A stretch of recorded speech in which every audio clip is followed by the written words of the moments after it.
ओम शांति 6 दिसंबर 2023। मीठे बच्चे, मैं तुम्हें फिर से राजयोग सिखलाकर राजाओं का राजा बनाता हूँ। इस फिर से शब्द में ही सारा चक्र समाया हुआ है। प्रश्न, बाप भी प्रबल है तो माया भी, दोनों की प्रबलता क्या है? उत्तर, बाप तुम्हें पतित से पावन बनाने में बाप प्रबल है, इसलिए बाप को पतित पावन सर्वशक्तिमान कहा जाता है। फिर माया पतित बनाने में प्रबल है। सच्ची कमाई में गृहचारी ऐसी बैठती है जो फायदे के बदले घाटा ही हो जाता है। विकारों के पीछे माया तबाही बना देती है। इसलिए बाबा कहते, बच्चे देही अभिमानी बनने का पुरुषार्थ करो। गीत, हमें उन राहों पर चलना है। ओम शांति। तुम बच्चों को किन राहों पर चलना है? जरूर राह बताने वाला होगा। मनुष्य रॉन्ग रास्ते पर चलते हैं तब तो दुख होते हैं। अभी कितने दुखी है क्योंकि उनकी मत पर नहीं चलते, सब उल्टी मत पर चलते आए हैं। जब से उल्टी मत देने वाला रावण का राज्य शुरू हुआ है। बाप समझाते हैं, तुम इस समय रावण की मत पर हो, तब हर एक का ऐसा बुरा हाल हुआ है। सब अपने को पतित कहते भी है। गांधी बापूजी भी कहते थे, पतित पावन आओ। गोया हम पतित है, परंतु कोई भी समझते नहीं कि हम पतित कैसे बने हैं। चाहते हैं भारत में राम राज्य हो, परंतु कौन बनाएगा?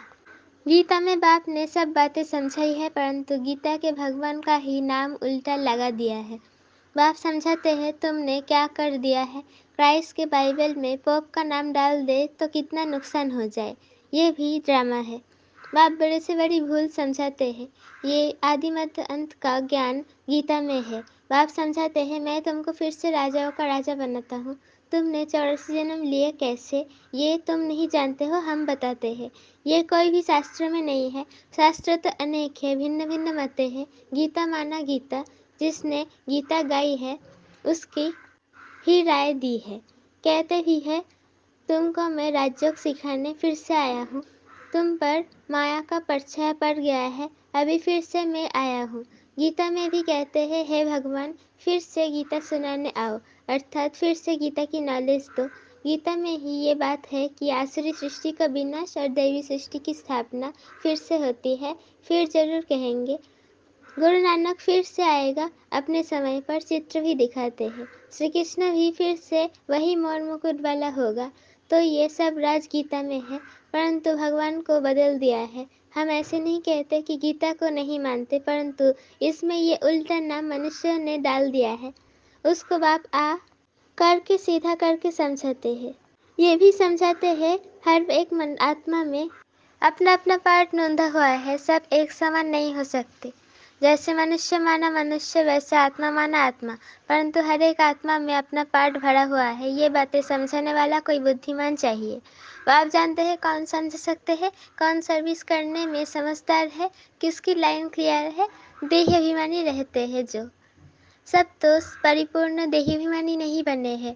यह तो अंत में रिजल्ट होगी। इम्तिहान के दिन जब नज़दीक होते हैं तो मालूम पड़ जाता है कौन कौन पास होंगे। टीचर्स भी समझ सकते हैं और बच्चे भी समझते हैं कि ये सबसे तीखा है। वो तो ठगी आदि भी हो सकते हैं। यहाँ तो ठगी आदि की कोई बात हो न सकी, ये तो ड्रामा में नोंद है। कल पहले वाले ही निकलेंगे। हमें पता चलता है सर्विस की रफ्तार से। इस सच्ची कमाई में घाटा और लाभ गृहचारी आदि आती है। चलते चलते टांग टूट पड़ती है। गंधर्वी विवाह करने बाद फिर माया एकदम तबाही बना देती है। माया भी बड़ी प्रबल है। बाबा प्रबल है पावन बनाने में, इसलिए उनको सर्वशक्तिमान पतित पावन कहा जाता है। और फिर माया प्रबल है पतित बनाने में।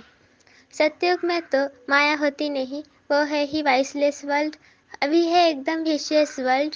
कितनी जबरदस्त प्रबलता है। चलते चलते माया एकदम नाक से पकड़कर तबाही बन देती है। माया फारकती दिला देती है, इतनी प्रबल है। फल सर्वशक्तिमान परमपिता परमात्मा को कहते हैं, परंतु माया भी कम नहीं है। आधा कल्प उनका राज्य चलता है, ये कोई थोड़े ही जानते हैं। दिन और रात आधा आधा होता है, ब्रह्मा का दिन ब्रह्मा की रात। फिर भी सतयुग को लाखों वर्ष, कलयुग को कितने वर्ष दे देते हैं। अभी बाप समझाते हैं तो समझ में आता है, ये तो बिल्कुल राइट है। बाप वेद पढ़ाते हैं, कलयुग में मनुष्य थोड़े ही गीता का राजयोग सिखाए राजाओं का राजा बनाएंगे।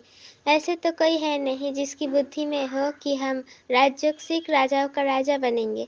वो गीता पाठशालाएं तो अनेक है, परंतु कोई राजयोग सीख राजाओं का राजा व रानी बन नहीं सकते।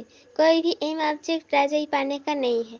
यहाँ तो कहते हो हम बेहद के बाप से भविष्य सुख की राजी पाने के लिए पढ़ते हैं। पहले पहले तो अल्फ पर समझाना है।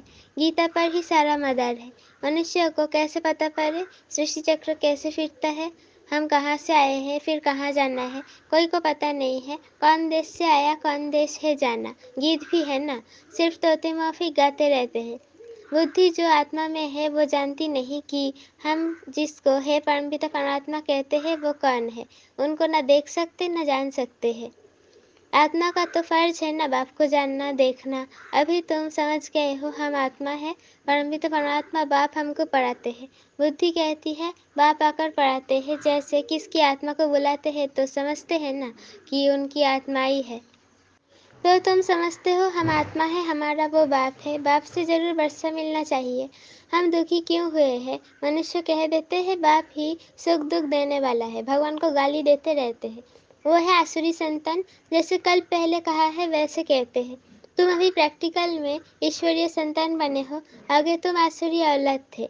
अब बाप कहते हैं निरंतर मुझे याद करो। किसको भी ये दो अक्षर समझाना बहुत सहज है। तुम भगवान के बच्चे हो। भगवान ने स्वर्ग रचा, अब नर्क बना है, फिर स्वर्ग बाप ही रचेंगे। बाप हमको राजयोग सिखला रहे हैं, स्वर्ग की स्थापना कर रहे हैं। अच्छा, शिव को नहीं जानते हो? परमपिता परमात्मा है रचने वाला प्रजापिता ब्रह्मा को तो जरूर बाप ब्रह्मा द्वारा ही सिखलाएंगे। अभी शूद्र वर्ण है, हम ब्राह्मण से देवता क्षत्रिय बनेंगे, नहीं तो विराट रूप क्यों बनाया है? चित्र ठीक है परंतु समझ नहीं सकते। शूद्र को ब्राह्मण कौन बनाएंगे? जरूर प्रजापिता ब्रह्मा चाहिए। उनको कैसे एडप्ट किया? जैसे तुम कहते हो ये मेरी स्त्री, उनको मेरी कैसे बनाया, एडप्ट किया? बाप कहते हैं मुझे भी माता पिता कहते हो, मैं बाप तो हूँ, मेरी कहाँ से लाऊं? तो मैं इनमें प्रवेश कर इनका नाम ब्रह्मा रखता हूँ। स्त्री अडॉप्ट की जाती है, जैसे लौकिक बाप स्त्री को अडॉप्ट कर कुक वंशावली रचते हैं। बाप ने फिर इनमें प्रवेश कर इनको अडॉप्ट कर इनके मुख द्वारा मुख वंशावली बनाई है। तुम कहते हो हम ब्राह्मण ब्राह्मणिया है, जरूर इनका ही नाम ब्रह्मा है। ब्रह्मा किसका बच्चा? शिव बाबा का। इनको किसने अडॉप्ट किया? बेहद के बाप ने। दृष्टांत बड़ा अच्छा है, परंतु जिसकी बुद्धि में बैठा होगा वो समझा सकेंगे। बुद्धि में नहीं होगा तो उनको समझाने आएगा ही नहीं। लौकिक और पारलौकिक बाप तो है ना, वो भी स्त्री को अडॉप्ट कर मेरी कहते हैं। ये फिर इनमें प्रवेश कर अडॉप्ट करते हैं। खुद कहते हैं मुझ निराकार को इनका आधार लेना पड़ता है, तो नाम भी बदली करता हूँ। एक ही टाइम कितनों के नाम रखे, नाम की लिस्ट भी तुम्हारे पास होनी चाहिए। प्रदर्शनी में नाम की लिस्ट भी दिखानी है। बाप ने कैसे एक ही समय नाम रखे? बाबा ने हमको अपना बनाया तो नाम बदलाया। इनको भृगु ऋषि कहते हैं। जन्मपति तो भगवान के पास ही है, वंडरफुल नाम है। अब सभी तो है नहीं, कोई तो आश्चर्यवत भागंती हो गए हैं, आज है कल नहीं। नंबर 1 दुश्मन है काम, ये काम बिकर बहुत तंग करता है, इस पर जीत पानी है। गृहस्थ व्यवहार में इकट्ठे रहकर उन पर जीत पानी है, ये है प्रतिज्ञा। अपनी वृत्ति देखनी है, कर्मेंद्रियों से विकर्म नहीं करना है। तूफान तो सबको आते हैं, इनमें डरना नहीं है। बाबा से बहुत बच्चे पूछते हैं ये धंधा करे व वे करे। बाबा लिखते हैं मैं कोई तुम्हारे धंधे आदि को देखने आया हूँ क्या? मैं तो टीचर हूँ पढ़ाने के लिए। धंधे की बात हमसे क्यों पूछते हो? मैं तो राजयोग सिखाता हूँ। रुद्र यज्ञ भी गाया हुआ है, श्री कृष्ण यज्ञ नहीं। बाप कहते हैं लक्ष्मी नारायण में ये सृष्टि चक्र का ज्ञान ही नहीं। अगर ये मालूम हो कि 16 कला से फिर 14 कला बनना है तो उसी समय राजाई का नशा उड़ जाए। वहाँ तो है ही सदगति, सदगति दाता तो एक है, वहाँ वही आकर युक्ति बताते हैं, दूसरा कोई बतला न सके। पहले पहले ये बात उठाओ कि किसने कहा है काम महाशत्रु है। ये भी गाते हैं विशेष वर्ल्ड वाइसलेस वर्ल्ड। भारत में ही रावण को जलाते रहते हैं, सतयुग में थोड़े ही जलाएंगे। अगर ये कहते हैं कि अनादि है, सतयुग में भी था, तो फिर सब जगह दुख ही दुख होगा, फिर स्वर्ग कैसे कहेंगे? ये बातें समझानी है, हर एक की रफ्तार अपनी है, पता लग जाता है कौन अच्छी रफ्तार वाला है। संपूर्ण तो कोई बने नहीं है, बाकी हाँ, सत्व रजो तमो तो होते ही है। बुद्धि हर एक की अलग अलग है, जो श्रीमत पर नहीं चलते हैं वो है तमो प्रधान बुद्धि। अपने को इंश्योर नहीं करेंगे तो भविष्य कुछ जन्मों के लिए कैसे मिलेगा? मरना तो है ही, तो क्यों ना इंश्योर कर देना चाहिए। सब कुछ उनका है तो परवरिश भी वो करेंगे। भल कोई सब कुछ देते हैं परंतु सर्विस नहीं करते, तो जो दिया वो खाते रहते हैं, तो बाकी जमा क्या होगा? कुछ भी नहीं। सर्विस का सबूत चाहिए, देखा जाता है कौन पंडे बन जाते हैं। न्यायिके भी आपस में सेंटर चलाते हैं, उनको भी आफरीन दी जाती है। ये नॉलेज तो बड़ी सहज है। वानप्रस्थ अवस्था वालों को जाकर समझाओ, वानप्रस्थ अवस्था कब होती है? बाप ही गाइड बन सबको ले जाएंगे। तुम जानते हो बाप ही कालों का काल है। हम ही खुशी से बाबा के साथ इकट्ठे जाना चाहते हैं। पहले पहले तो मुख्य बात ये उठाओ, गीता का भगवान कौन है? जिसने रचना रची। लक्ष्मी नारायण को राजयोग किसने सिखाया?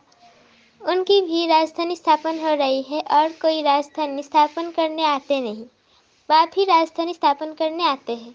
सब पतितों को पावन बनाते हैं। ये है विशेष वर्ल्ड, वो है वाइसलेस वर्ल्ड। दोनों में नंबरवार मर्तबे है। जो श्रीमत पर चलने वाले होंगे उनकी बुद्धि में ही ये सब बातें बैठ सकती है। मीठे मीठे सिकिल थे बच्चे प्रति माता पिता बाप दादा का याद प्यार और गुड मॉर्निंग। रूहानी बाप की रूहानी बच्चों को नमस्ते। हम रूहानी बच्चों की रूहानी माता पिता बाप दादा को याद प्यार गुड मॉर्निंग और नमस्ते, शुक्रिया व शुक्रिया। धारणा के लिए मुख्तसर पहला पॉइंट, बुद्धि की लाइन सदा क्लियर रहे, इसके लिए देही अभिमानी रहना है। सच्ची कमाई में माया किसी भी प्रकार से घाटा न डाल दे, ये संभाल करनी है। दूसरा पॉइंट, कर्मेंद्रियों से कोई भी विकर्म नहीं करना है। इंश्योर करने के बाद सर्विस भी जरूर करनी है। वरदान, माया को दुश्मन के बजाय पाठ पढ़ाने वाले सहयोगी समझ, एक रस रहने वाले मायाजीत भव। माया आती है आपको पाठ पढ़ाने के लिए, इसलिए घबराओ नहीं, पाठ पढ़ लो। कभी सहनशीलता का पाठ, कभी शांत स्वरूप बनने का पाठ पक्का कराने के लिए ही माया आती है। इसलिए माया को दुश्मन के बजाय अपना सहयोगी समझो, तो घबराहट में हार नहीं खाएंगे। पाठ पक्का करके अंगद के समान अचल बन जाएंगे। कभी भी कमजोर बन माया का आह्वान नहीं करो, तो वो विदाई ले लेगी। स्लोगन, हर संकल्प में दृढ़ता की महानता हो तो सफलता मिलती रहेगी। हर संकल्प में दृढ़ता की महानता हो तो सफलता मिलती रहेगी। ओम शांति।